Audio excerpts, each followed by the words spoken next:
அடவூரெல்லாம் இவ முரட்டு கால அணைய முன்னால ஒரு பச்சை பாலக போல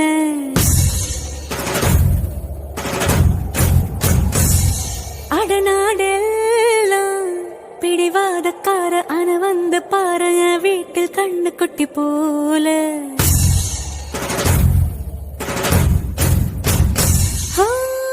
பாக்கதா